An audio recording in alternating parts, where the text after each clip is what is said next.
Lucas 6, de 37 a 42, usamos aqui a versão Nova Almeida atualizada, NAA.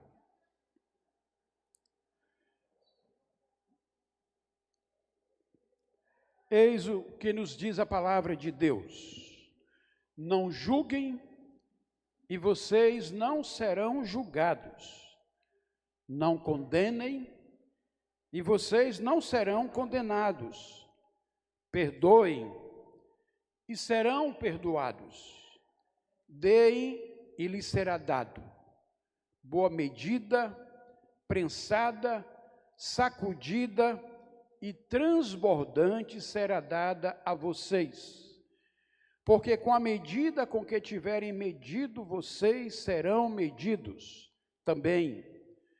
Jesus lhes contou também uma parábola. Será que um cego pode guiar outro cego? Não é fato que ambos cairão no buraco? O discípulo não está acima do seu mestre. Todo aquele, porém, que for bem instruído será como seu mestre. Porque você vê o cisco no olho do seu irmão, mas não repara uma trave, ou na trave que está no seu próprio olho? Como você poderá dizer a seu irmão: deixe, irmão, que eu tire o cisco que está no seu olho, se você não repara na trave que está no seu próprio olho? Hipócrita, tire primeiro a trave do seu olho, e então você verá claramente para tirar o cisco que está no olho do seu irmão. Oremos. Pai, eu quero bendizer o teu nome, agradecer por esta noite, por este momento na vida de Daniel e Sara. Que esta criança, ó Deus, desde o ventre seja consagrada pelo Senhor e venha como instrumento do louvor e da tua glória. Eu quero, ó Deus, rogar que a tua palavra nesta noite habite com poder a mente, o coração e entendimento de cada um de nós. Permita-nos, ó Deus, ouvir a tua voz, ainda que a palavra dita no púlpito seja a palavra de homem, mas que o teu povo ouça a voz do Senhor e seja por ti abençoado. Tenha misericórdia de mim como instrumento nas tuas mãos. Eu oro a ti, Pai, no nome de Jesus. Amém. Queiram sentar, meus irmãos.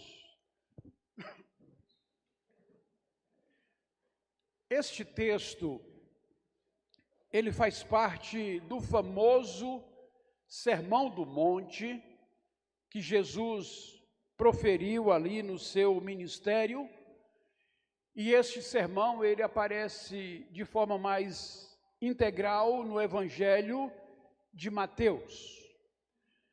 Aqui em Lucas nós vamos ter apenas um recorte que o evangelista Lucas faz daquilo que Jesus ensinou e daquilo que Jesus ministrou naquele Sermão do Monte.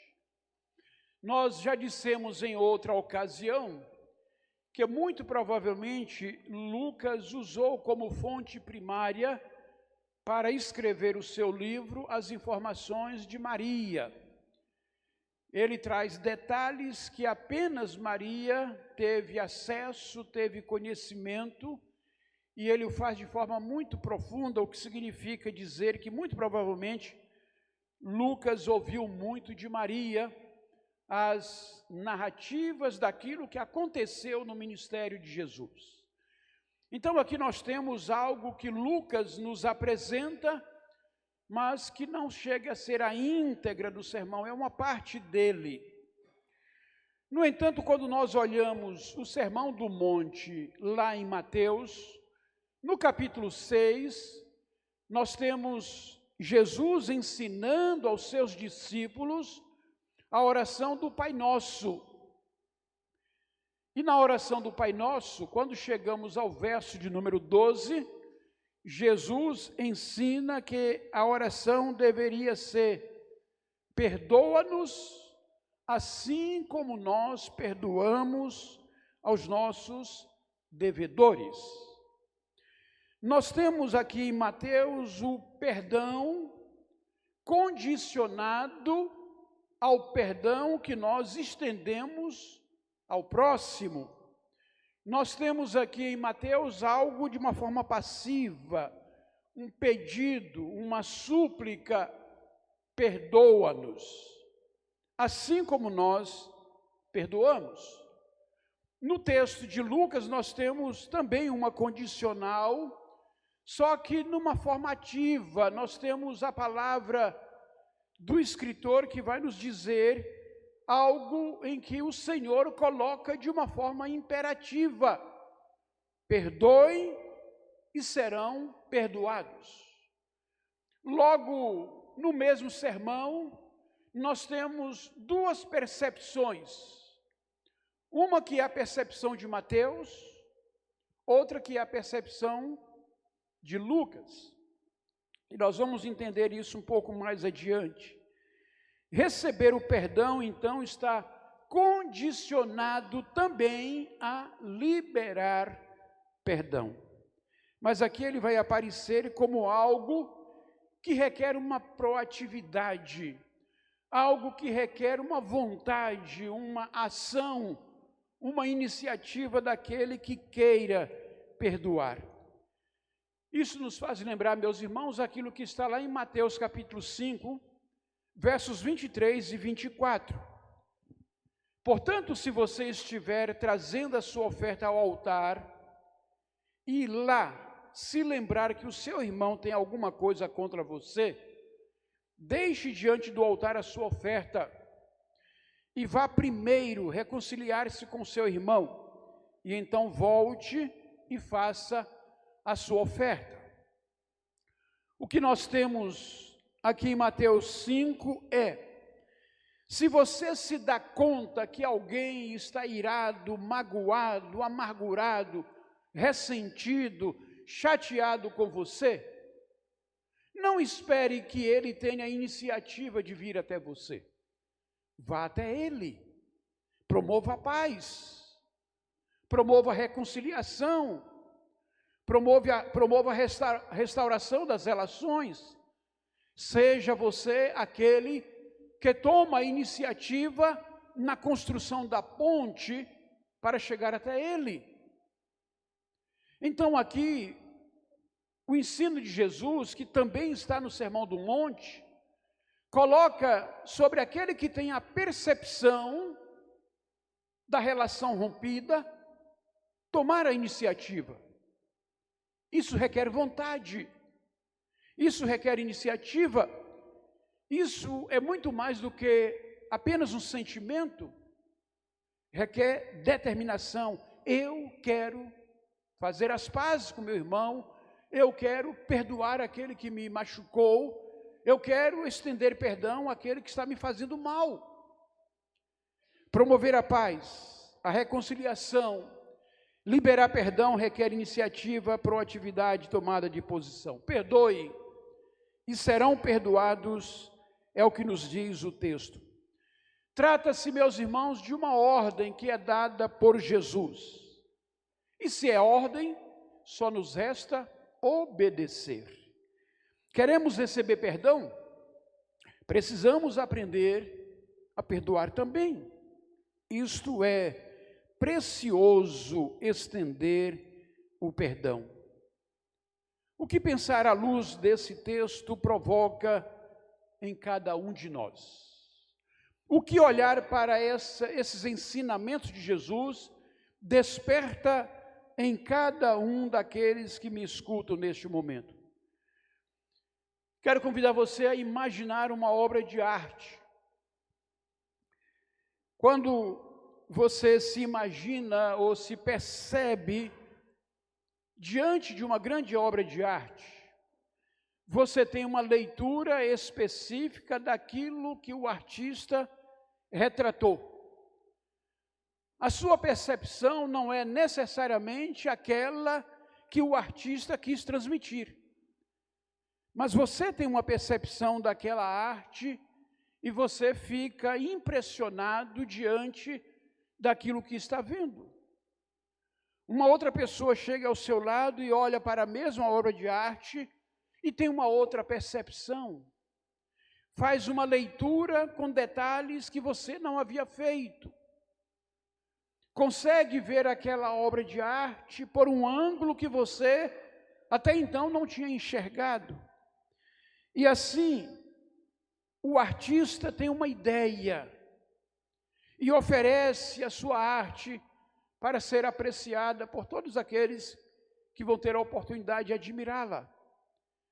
Mas aqueles que estão diante da obra vão ter visões, percepções, leituras, compreensões diferentes.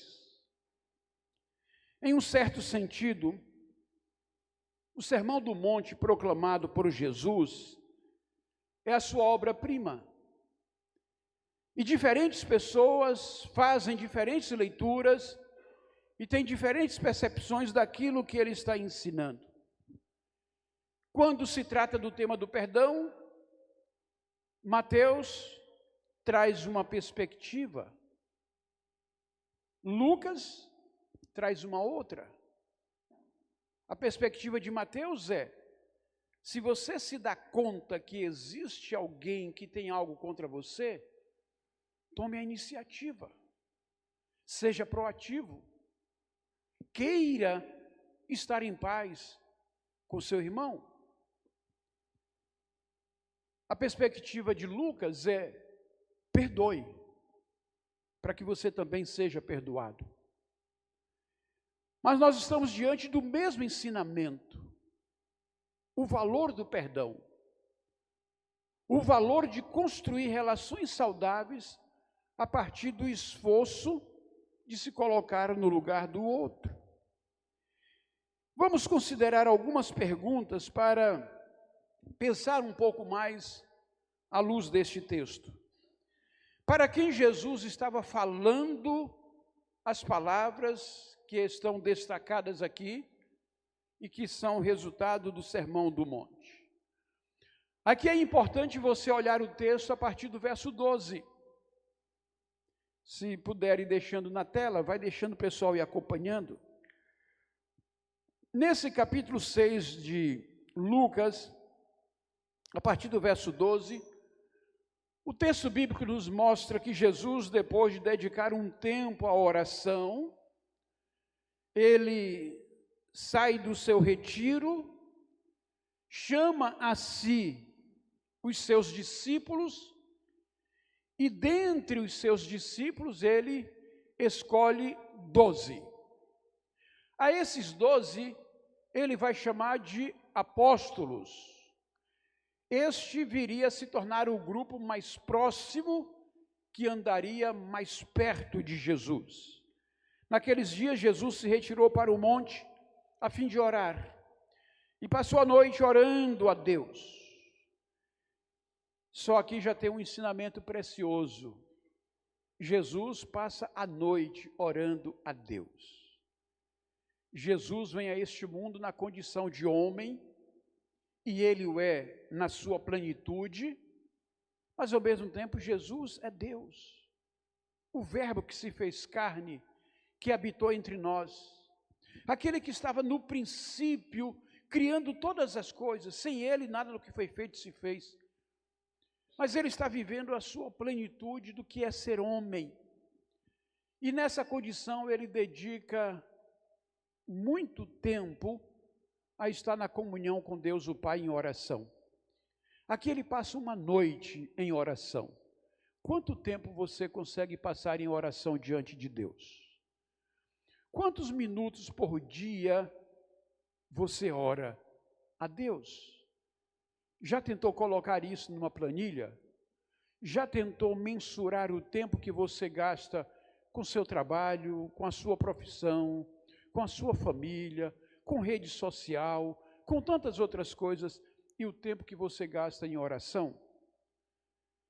Eu diria, meus irmãos, que a igreja deste século, ela é uma igreja enfraquecida, ela é uma igreja que vive uma realidade de inanição espiritual, porque nós vivemos talvez a pior época da história em termos de oração. Crentes que oram pouco, que batalham pouco diante de Deus, que choram pouco diante do Senhor, crente que mantém pouca vigilância espiritual. Se nós mudarmos isso, a história desta e de outras igrejas serão mudadas também. Na última sexta-feira nós tivemos aqui mais uma muralha de oração. Uma vez por mês, das 18 às 24 horas, à meia-noite, nós temos esse momento de oração. 18 pessoas passaram por aqui. Isso significa dizer que alguém ficou 1 hora, ou um pouco menos de 1 hora, um pouco mais de 1 hora. Poucos ficaram às 6 horas. Mas pelo menos 18 pessoas passaram por aqui na nossa última muralha de oração. Mas somos quantos na congregação? Temos quantos que se consideram parte dessa comunidade? E quantos têm tempo para dedicar uma vez por mês, alguns minutos, à presença de Deus para oração em comunhão, de forma coletiva com a congregação?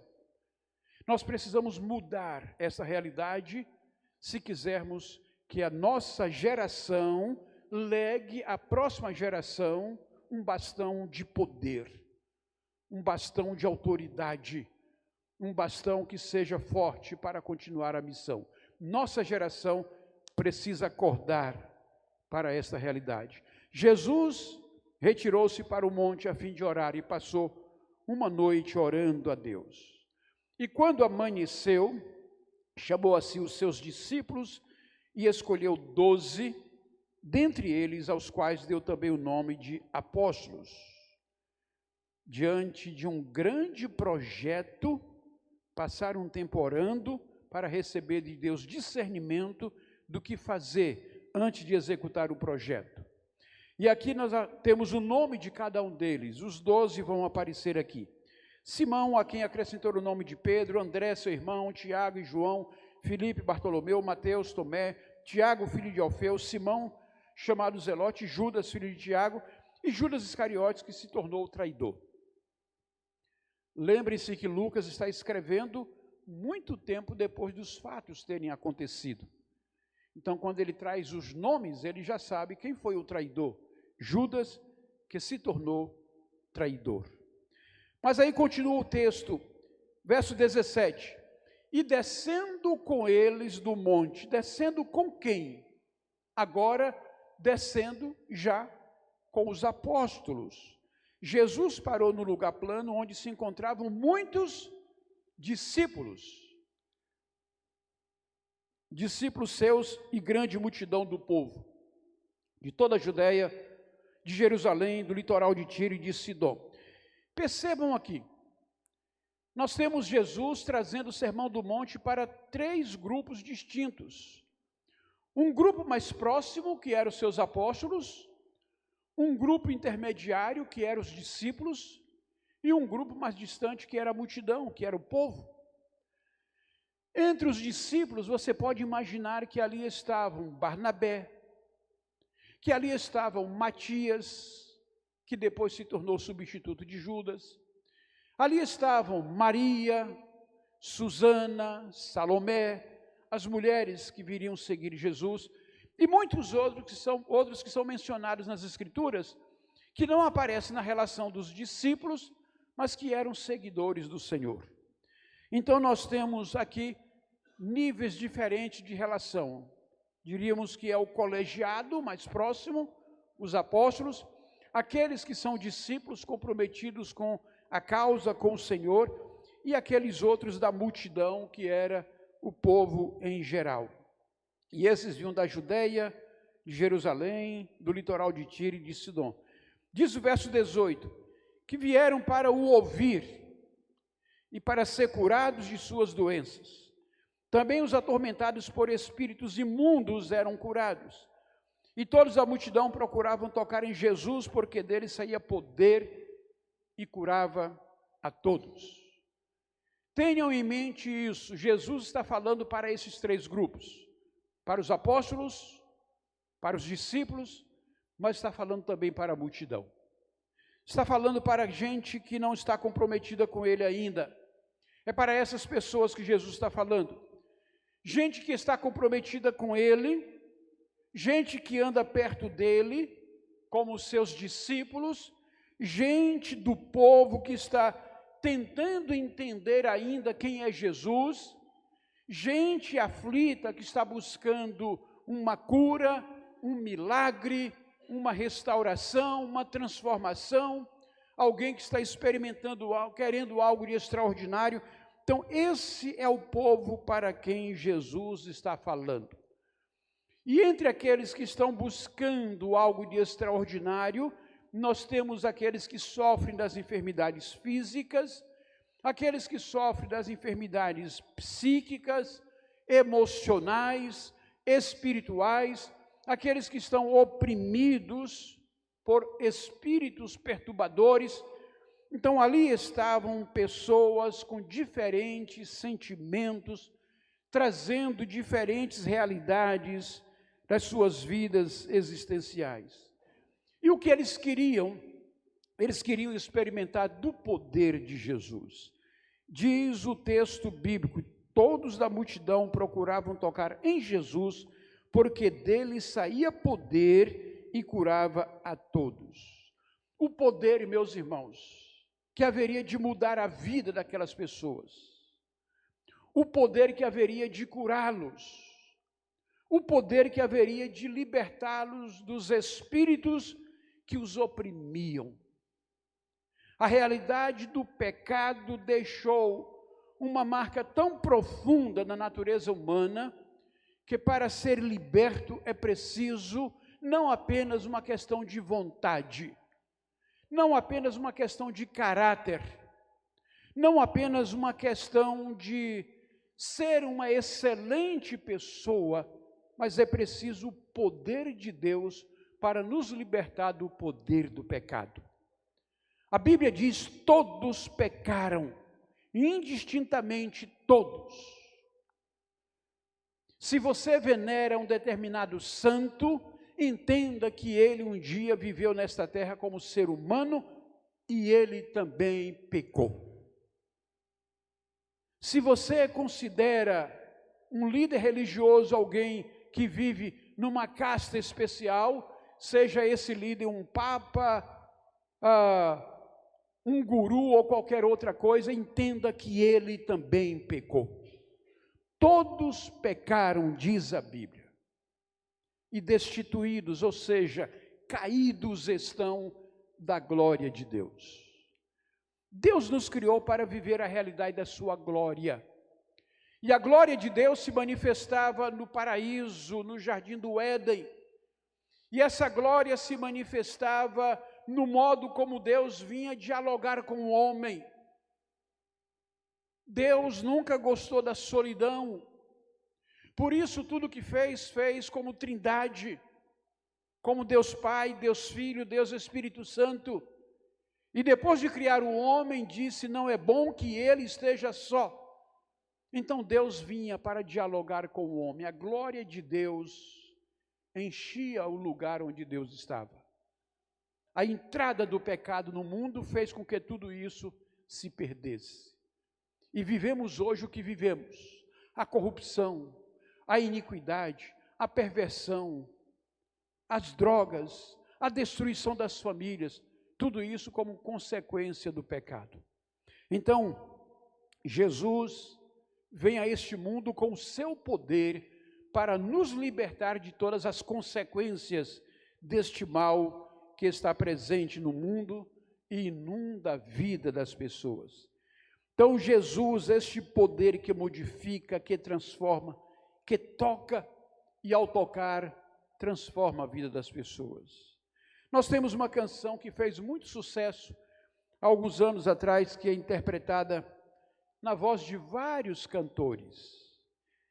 Ela tem por título Tocou-me, e a sua letra diz: algemado por um peso, ó, quão triste eu andei, até sentir a mão de Cristo, não sou mais como era, eu sei. Tocou-me, Jesus tocou-me, de paz ele encheu o meu coração. Quando o Senhor Jesus me tocou, livrou-me da escuridão. Segunda estrofe vai dizer: desde que encontrei a Cristo e senti seu terno amor, eu tenho achado paz e vida, para sempre eu cantarei em seu louvor. Experimentar o toque de Jesus é experimentar a transformação, é ser alcançado naquilo que lhe é mais sensível, sua dor, seu sofrimento, sua alma amargurada, seu coração triste e abatido, seu corpo enfermo, dilacerado. É tomar sobre si a cruz e dizer, aceitar o convite daquele que diz: vinde a mim, todos vós que estáis cansados e oprimidos, e eu vos aliviarei. Todos da multidão procuravam tocar em Jesus, porque dele saía poder e curava a todos. Qualquer que seja a sua situação hoje à noite, você quer experimentar o toque de Jesus em sua vida? Algumas pessoas durante o ministério terreno de Jesus faziam questão de tocar pelo menos nas suas vestes, porque queriam receber este poder.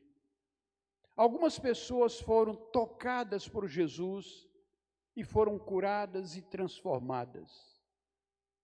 Você acredita que Jesus está entre nós, na pessoa do seu Espírito?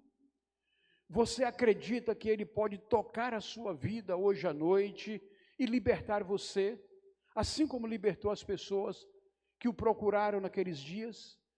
Seja da enfermidade do corpo, seja da opressão da alma, seja da angústia que lhe aflige. Se você crê nisso, eu convido você para um exercício de fé. Eu convido você para fechar os seus olhos e orar comigo agora. E você vai colocar diante do Senhor aquilo que está na sua alma, aquilo que lhe aflige, aquilo que lhe angustia. É algo no corpo, ou é algo no espírito, é algo nas suas emoções. Só diga para Jesus: Senhor, toca em mim hoje à noite. Toca a minha vida hoje à noite. Ore comigo. Coloque a sua fé nele, porque ele pode fazer isso também entre nós nesse lugar. Jesus, eu creio que o Senhor está presente entre nós. Eu creio que o teu Espírito habita, ó Deus, aquele que no Senhor crê. E eu creio que a tua presença nesse lugar pode ser experimentado por cada um que crê. Que o Senhor possa lhe tocar neste momento, tirar a sua enfermidade, curar o seu corpo, curar a sua alma, tirar as feridas que estão no seu coração. Ó Deus, toca essa pessoa naquilo que está lhe trazendo a dor, o sofrimento, a dificuldade de perdoar, de reconciliar-se contigo, com o próximo, e que na noite deste dia haja libertação de vidas nesse lugar. Que na noite deste dia as pessoas experimentem restauração que vem do toque sublime do Senhor. Eu te peço que faças isso, ó Deus, em nome de Jesus e para a glória do seu nome. Amém. Amém. O Senhor faz isso, o Senhor fez isso nos seus dias. Nós temos um exemplo que está em Lucas capítulo 6, a partir do verso de número 6. Aconteceu que em outro sábado, Jesus entrou na sinagoga e começou a ensinar. Estava ali um homem que tinha a mão direita ressequida. Os escribas e os fariseus observavam Jesus, procurando ver se ele faria uma cura no sábado, a fim de acharem que o acusar. Mas Jesus, conhecendo os pensamentos deles, disse ao homem da mão ressequida: levante-se e venha para o meio. E ele, levantando-se, ficou em pé. Então Jesus disse a eles: vou fazer uma pergunta a vocês. É lícito no sábado fazer o bem ou fazer o mal? Salvar uma vida ou deixar que se perca? Então Jesus, olhando para todos que estavam ao seu redor, disse ao homem: estenda a mão. Ele assim o fez e a mão lhe foi restaurada. Esse é o Jesus que entre nós pode restaurar também qualquer que seja a enfermidade que você traga, ou no seu corpo, na sua alma. Ele pode fazer isso, e que hoje à noite o Senhor esteja fazendo isso na vida das pessoas nesse lugar. Deixe-me fazer uma pergunta para você que está no templo, ou para você que está em outro lugar e nos ouve pelo YouTube. Qual é a aflição da sua alma hoje? Qual é a angústia do seu coração? O Jesus que curou aquele homem, que restaurou aquela vida, é o Jesus que pode fazer isso com você também. No último domingo, ao final da programação da manhã, eu estava aqui ao lado do estacionamento, e algumas crianças iam passando e correndo, e uma delas parou e disse: Pastor Edson, eu estou orando pelo senhor. E aí eu agradeci a ele, e fiquei feliz com aquela informação dele. Aí hoje pela manhã, conversando com os pais desse garoto, a mãe me disse, e o pai disse também, que ele sempre ora por mim. Mas a mãe me disse o seguinte: ele foi fazer exame de sangue, e uma criança fazer exame de sangue sempre tem aquela reação da picadinha ali, que não é nada fácil. Aí depois, conversando com ele em casa, ela explicou que eu passo por esse processo todas as semanas por meio da hemodiálise. E aí explicou no entendimento dele aquilo que ele poderia entender sobre esse processo. Então ele disse: mamãe, eu quero que ele seja curado. Eu compartilhei isso com o Val hoje, diz: eu creio na oração desses pequeninos. A oração dos pequenos faz muito efeito. E essa criança é Felipe, filho de Gesso e Renata. E é impressionante ver, meus irmãos, como Deus age por meio das várias situações e responde às orações. Há vários adultos cheios de fé que já oraram por mim, já colocaram as mãos sobre os meus rins para que Deus cure e restaure. Até o momento, Deus não atendeu, não respondeu a essa oração de uma forma de milagre extraordinário. Mas eu continuo acreditando no Deus que pode fazer o extraordinário, seja pela ação dele, ou seja pela ação da ciência, pela ação da medicina. Deus pode fazer o extraordinário acontecer. No último domingo, aliás, há 2 domingos atrás, estando lá na igreja que a Áquila é pastora ali na IBNU, eu fui convidado para conduzir um momento de oração com a congregação, e eu compartilhei o processo de tratamento renal, a hemodiálise que faço. E ao final do primeiro culto, eles têm 2 cultos pela manhã, ao final do primeiro culto, um irmão se aproximou de mim e disse que tem colocado a vida dele a serviço do Senhor para desenvolver o dom de cura e orar pelas pessoas, e perguntou se podia orar por mim. E ele então orou pela minha pessoa, pedindo a Deus que trouxesse esta cura. E assim, eu entendo que no tempo de Deus essa cura vai acontecer, e Ele pode sim responder a oração de alguém que ore por mim, Ele pode responder a oração de uma criança, Ele pode responder a oração de uma congregação inteira que ora, como Ele pode também levantar alguém que seja compatível, usar as mãos dos médicos para um procedimento bem-sucedido. O fato é que eu peço a Deus que me dê a graça de viver mais alguns anos, né, quantos Ele permitir, 15, 20 ou 25, ou o que Ele permitir. E nesse tempo que eu quero que Deus me dê a vida, eu quero poder ser instrumento nas mãos dEle para investir no treinamento de jovens líderes, jovens pastores, para o despertamento de uma visão de discipulado nas suas comunidades, nas suas igrejas, para acordar para a urgência dessa geração. O texto de Juízes 2:10 impactou muito a minha vida, quando eu estava fazendo ali a série Discipulado, quando eu vi que Passou a geração de Josué, morreram seus contemporâneos e levantou uma nova geração que não conhecia o Senhor. E ali eu me dei conta da necessidade do discipulado ser algo geracional, ser algo que se tenha visão não só da sua geração, mas da visão do futuro, a geração futura.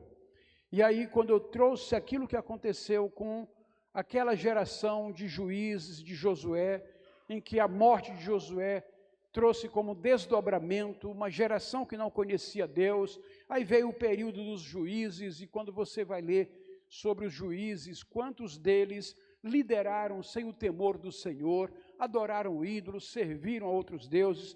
Depois dos juízes vieram os reis, e quantos deles também andaram longe de Deus. Então, quando você pensa no efeito do discipulado em termos geracionais, a capacidade de recuperação disso leva séculos, leva muito tempo. Então, se a gente olha para aquilo que aconteceu com aquela geração, e olha para o que está acontecendo com a nossa própria geração, os avivalistas do século XIX, eles saíram da Europa. Os grandes avivalistas que, na sua época, colocaram o mundo de cabeça para baixo, assim como Paulo colocou na sua época, essas pessoas foram homens que pastorearam grandes igrejas na Europa, foram homens que foram despertados por Deus para serem enviados aos outros continentes, e nós tivemos um movimento de avivalistas pelo mundo inteiro, vindo ali do final do século XVIII, século XIX, início do século XX, mas aí nós tivemos uma geração que não foi discipulada. E aí hoje nós temos uma Europa em que muitos lugares vivem uma realidade de pós-cristianismo, de apostasia da fé. Deus está trazendo um novo sopro em alguns lugares, trazendo um novo despertamento, mas o fato é que essa geração está colhendo as consequências e os efeitos de não ter investido no discipulado lá atrás. Então, aquilo que aconteceu com a geração de Josué é o que pode acontecer conosco também. Se a igreja dos nossos dias não acordar para o fato de que é o discipulado, é o caminhar lado a lado, é o cuidar daqueles que chegam, que fará a diferença para os próximos anos, nós continuaremos a ser uma igreja declinando nos próximos anos. Nós poderemos ter grandes templos hoje, templos lotados, mas se nós não investirmos em discipulado, vai chegar o momento, talvez a nossa geração não veja isso, mas vai chegar o momento do declínio, da queda, da apostasia. Se você olha os dados do IBGE, o que mais cresce no Brasil a cada censo que é feito é o número daqueles que se consideram agnósticos. E o agnóstico muitas vezes é alguém que cresceu na igreja, cresceu no ambiente da fé, mas chegou um momento da sua vida que apostatou-se, afastou-se, não quer mais saber de Deus, das coisas religiosas e se torna um incrédulo. Então, nós precisamos acordar para o fato de que a igreja do presente precisa aprender com os erros do passado e acordar para o discipulado. E discipulado, meu irmão, é uma responsabilidade de cada crente. Jesus nos salvou e nos chamou e diz: ide, façam discípulos. Jesus não mandou fazer outras coisas, mas disse: façam discípulos. Nós precisamos, então, despertar para essa realidade. Mas voltando à nossa mensagem aqui, o Senhor Jesus, num certo momento, ouve a palavra de alguém necessitado de cura, e essa pessoa diz: Senhor, se quiseres, pode me curar. Essa é uma frase que nós vamos encontrar nos evangelhos de Mateus, capítulo 8, 2 a 3, no evangelho de Marcos, capítulo 1, versículo 40, no evangelho de Lucas, capítulo 5, 12 a 16, ela traz, meus irmãos, o sentimento e a fé de um leproso, que aproxima-se de Jesus buscando cura. Aquela frase expressa a fé de alguém na capacidade de Jesus em curá-lo, mas também expressa a humildade, o reconhecimento de que a cura depende da vontade de Deus. E assim nós precisamos agir. Crer que a vontade de Deus se fará no tempo dele. Então, para a nossa primeira pergunta, para quem Jesus estava falando? Ele estava falando para os apóstolos, ele estava falando para os discípulos, mas ele estava falando para as multidões. Logo, o que nós temos aqui é um Jesus que está falando às pessoas de um modo geral, não só para um gueto, não só para uma casta, não só para um grupo religioso, mas ele está falando para toda a sociedade, ele está falando para todo mundo. E o que Jesus está falando para aquelas pessoas? Ele está falando para crentes e para não crentes, ensinando aquilo que aparece a partir do verso 37. Não julguem, e vocês não serão julgados. Não condenem, e vocês não serão condenados. Perdoem, e serão perdoados. Deem, e lhes será dado. Boa medida, prensada, sacudida, transbordante, será dada a vocês, porque com a medida com que tiverem medido, vocês serão medidos também. Nós temos aqui a lei da semeadura. Com a medida com que tiverem medido, vocês serão medidos também.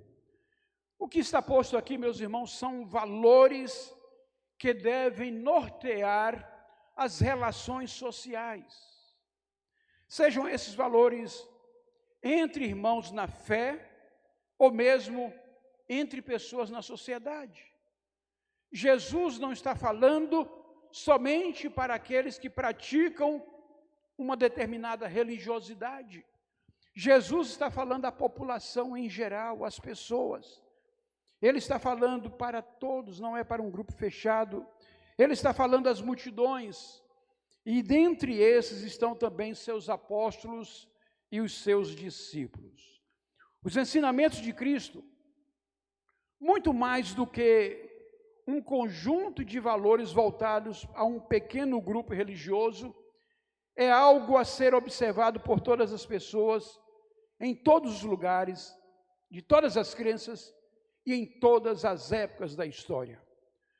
O que Jesus queria mesmo é que nós pudéssemos viver relações altruístas, de doação um ao outro, de amor mútuo, de serviço, de cuidado mútuo. O que Jesus gostaria era que nós vivêssemos neste mundo os valores que são próprios dos céus. Quando ele chega anunciando o Evangelho, ele chega dizendo: arrependei-vos, porque é chegado o reino de Deus. Ou na versão de Mateus, é chegado o reino dos céus. Logo, Jesus está vindo de um reino perfeito, um reino onde aquilo que ele ensina aqui é uma realidade, e ele está vindo para trazer estes ensinamentos para este reino decaído que jaz sob a influência do mal. Desde Adão e Eva, o mundo passou a receber a influência de Satanás. Então Jesus traz os valores dos céus para um reino decaído, e ele quer que nós vivamos esses valores que são valores dos céus. Logo, ele não está falando somente para um pequeno grupo religioso, mas ele quer que todo mundo, toda a sociedade viva esses valores que são transformadores. Então nós estamos diante de uma nova escala de valores para orientar as relações sociais. Vejam que nos versos anteriores desse texto, nós temos um padrão que parece ser um contrassenso para aquilo que o mundo caído em seus pecados está acostumado. Vejam Lucas 6, de 27 a 36. Digo, porém, a vocês que me ouvem: amem os seus inimigos, façam o bem aos que odeiam vocês. Abençoe aqueles que os amaldiçoam. Orem pelos que maltratam vocês. Ao que lhe bate numa face, ofereça também a outra. E ao que lhe tira a capa, deixe que leve também a túnica. Dê a todo que lhe pedir alguma coisa, e se alguém levar o que é seu, não exija que seja devolvido. Façam aos outros o mesmo que vocês querem que eles façam a vocês. Se vocês amam aqueles que os amam, que recompensa terão? Porque até os pecadores amam aqueles que os amam. Se fizerem o bem aos que lhe fazem o bem, que recompensa terão? Até os pecadores fazem isso. E se emprestam àqueles de quem esperam receber, que recompensa terão? Também os pecadores emprestam aos pecadores para receberem outro tanto. Vocês, porém, amem os seus inimigos, façam o bem e emprestem sem esperar nada em troca. Vocês terão uma grande recompensa e serão filhos do Altíssimo, pois Ele é bondoso até para os ingratos e maus. Sejam misericordiosos, como também é misericordioso o Pai de vocês. Certamente aqueles que ouviram essas palavras ficaram impactados, porque parece um contrassenso. Jesus está dizendo, olha, façam exatamente o contrário daquilo que vocês já fazem normalmente. Se alguém lhe faz o mal, você também quer dar o troco. Se alguém te prejudicou, você quer revidar. Eu estou dizendo, faça o contrário. Devolva o mal com o bem. Em lugar de andar na mesma escala de valores dele, introduza uma nova escala. E seja você alguém que faça diferente. Isso parece se contrapor àquilo que é o padrão do mundo. Há um termo que ele é oriundo da física, que ficou recorrente nos lábios das pessoas das ciências humanas. E hoje ele está quase que presente no senso comum. O termo resiliência. Este termo ele tem origem na língua inglesa e ele pode ser traduzido por elasticidade. Mas quanto ao seu significado para a física, é a propriedade que alguns corpos apresentam de retornar à forma original após terem sido submetidos a uma deformação elástica. No sentido figurado, é a capacidade de se recobrar facilmente ou de se adaptar à má sorte ou às mudanças. Eu posso ver em Lucas 6, 27 a 36, o texto que acabamos de ler, Jesus ensinando às pessoas o princípio da resiliência, aprender a lidar com as adversidades da vida. Aprenda a doar, aprenda a perder, aprenda a resignar-se diante da má sorte, aprenda a suportar os sofrimentos, não se deixe quebrar, ainda que as dificuldades e as decepções da vida venham lhe envergar, não se deixe quebrar. Não deixe que aconteça aquilo que Viktor Frankl vai chamar no seu livro Um Homem em Busca de Sentido. Não deixe que a sua vida vá para o fio. E para o fio, na linguagem de Viktor Frankl, eram aquelas pessoas que no campo de concentração, no momento de desespero, de aflição, de sofrimento, queriam apressar o fim da sua própria vida, e eles se lançavam na cerca elétrica e ali morriam eletrocutados. Não deixe que a sua vida vá para o fio. Não deixe que as dificuldades da vida lhe curvem a ponto de você querer desistir da vida, a ponto de você querer desejar a morte como saída, a ponto de você idealizar uma saída suicida. Não deixe que isso aconteça com você. Seja forte, seja resiliente. Se Deus te colocou aqui, é porque Ele tem um propósito na tua vida.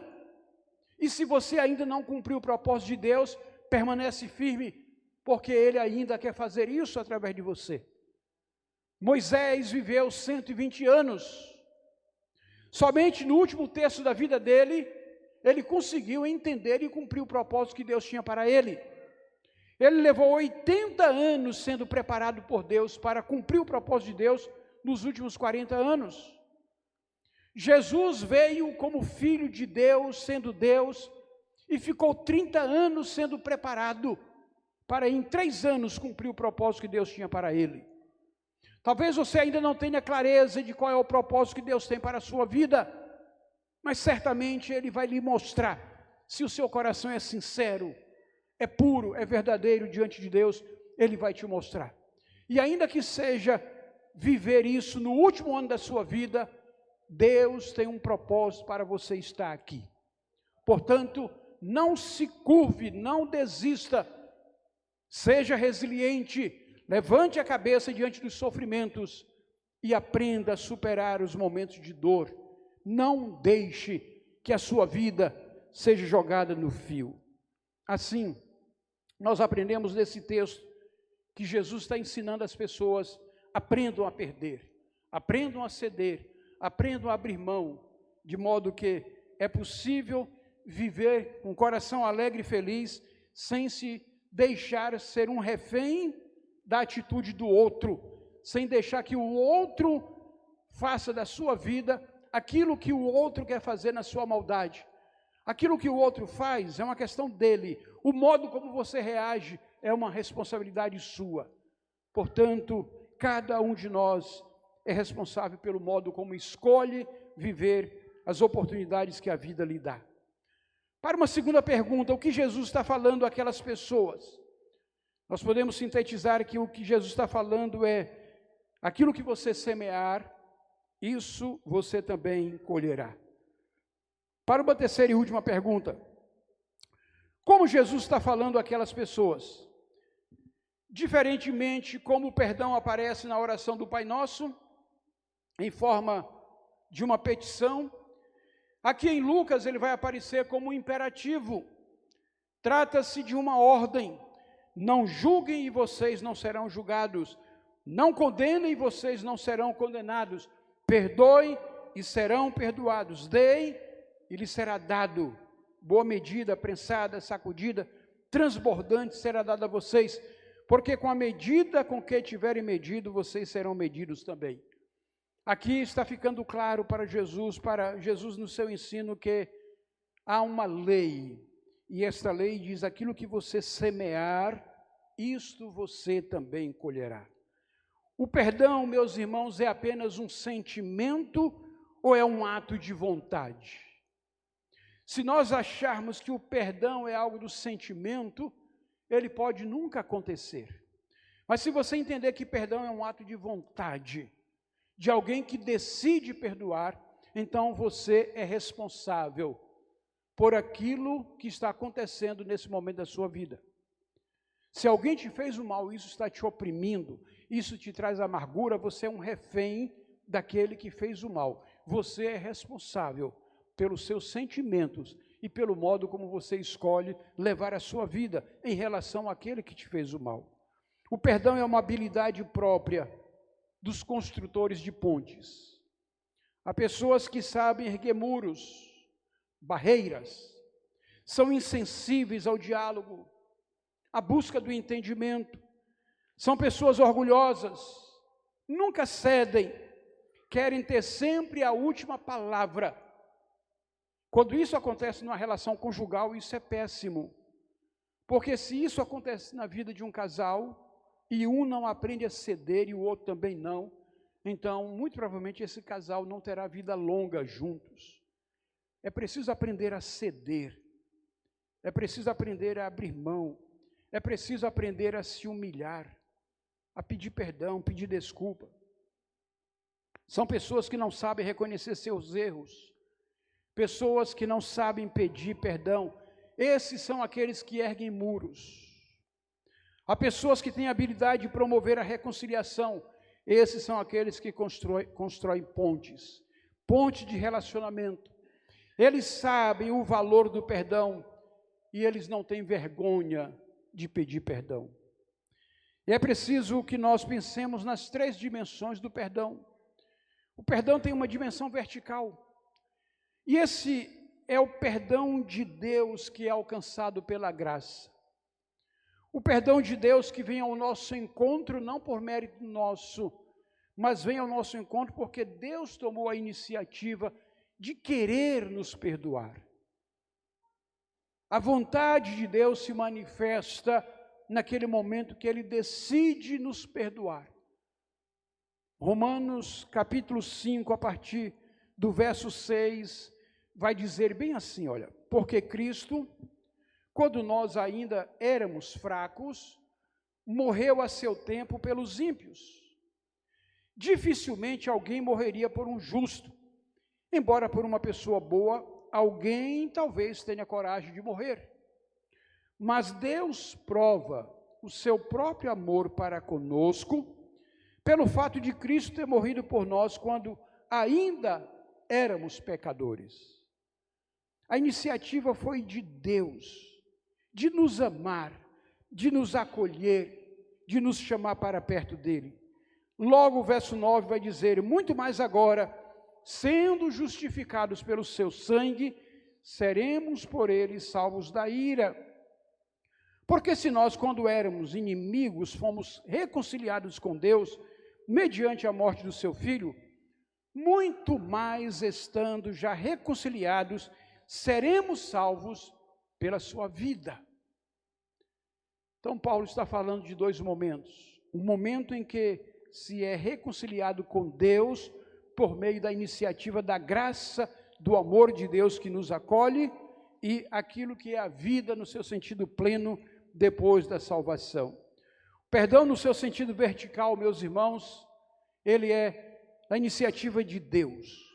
Ele escolheu nos perdoar, apesar de nós não sermos merecedores. O perdão no seu sentido horizontal é o perdão que aparece nos ensinamentos de Jesus.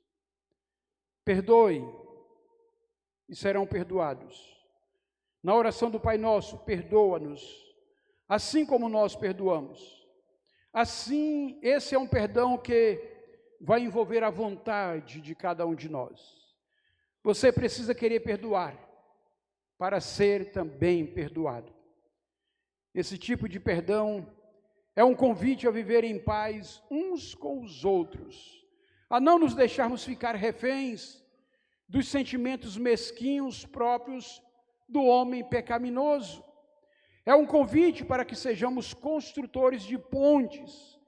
Relacionamentos, eles podem ser construídos de uma forma, de um modo intencional. Então, é preciso que nós trabalhemos esse perdão no sentido horizontal, estabelecendo as conexões entre as pessoas. E há também o perdão em profundidade. Esse é o perdão, talvez, dos mais difíceis de se experimentar, porque ele diz respeito a perdoar a si mesmo. Aqui eu trago as palavras do apóstolo João, em 1 João 1, de 8 a 10, que diz: se dissermos que não temos pecado nenhum, a nós mesmos enganamos e a verdade não está em nós. Se confessarmos os nossos pecados, ele é fiel e justo, para nos perdoar os pecados e nos purificar de toda injustiça. Se dissermos que não cometemos pecado, fazemos dele um mentiroso, e a sua palavra não está em nós. Por que fazemos dele um mentiroso? Porque ele já disse que todos pecaram e todos estão destituídos da glória de Deus. Mas se confessarmos os nossos pecados, ele é fiel e justo para nos perdoar e nos purificar de toda injustiça. Por que confessar é importante? Porque ao confessar, nós tomamos consciência da nossa condição. Ao confessar, nós nos apropriamos daquilo que nos acomete, que nos aflige e nos faz então renunciar e apresentar a Deus. Quando não há confissão, não há reconhecimento da culpa assumida. Foi a partir do momento que eu me apropriei pela fé, dessas palavras de 1 João 9, em que o perdão é, sobretudo, uma escolha, uma decisão, se apropriar disso pela fé, na certeza de que Deus nos concede essa graça. Foi a partir disso que eu também encontrei a minha própria paz no Senhor, ainda na minha juventude, na minha adolescência. Não é algo apenas de sentimento, é algo que envolve certeza, fé, decisão, a ponto de perdoar a si mesmo. Portanto, isso envolve aquilo que é a natureza de cada um de nós. Todos nós precisamos viver, meus irmãos, essas dimensões do perdão. Experimentar o perdão de Deus na sua plenitude. Estender a paz, o perdão uns aos outros, naquilo que tenha acontecido entre pessoas.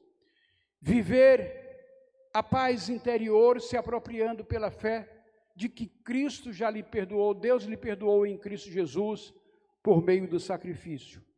Viver isso é viver o Evangelho. Viver isso é praticar o ensino de Jesus. E eu encerro convidando você para pensar nesta noite. Você quer receber o perdão de Deus na sua vida? Confesse ao Senhor os seus próprios pecados. Você tem alguém a quem você precisa estender o perdão? Então decida no seu coração perdoar a essa pessoa, como nós vimos aqui em Mateus 5, 23. Se você vem ao altar para celebrar a ceia, para celebrar a comunhão, para dedicar ao Senhor sua vida e seus bens, e aí você se lembra que tem algo, então, que você se reconcilie para receber o perdão de Deus. Você vive atormentado por um sentimento de culpa, por algo do seu passado, algo que você não se perdoou. Então se aproprie nessa noite dessa promessa bíblica: se confessarmos, Ele é fiel e justo para nos perdoar. Aproprie-se desse perdão e permita que Deus perdoe a você e você permita perdoar a si mesmo, para então viver a paz de Deus que excede todo o entendimento. Amém? Seja, meus irmãos, para a glória do Senhor, este momento da palavra para a sua vida e para o seu coração.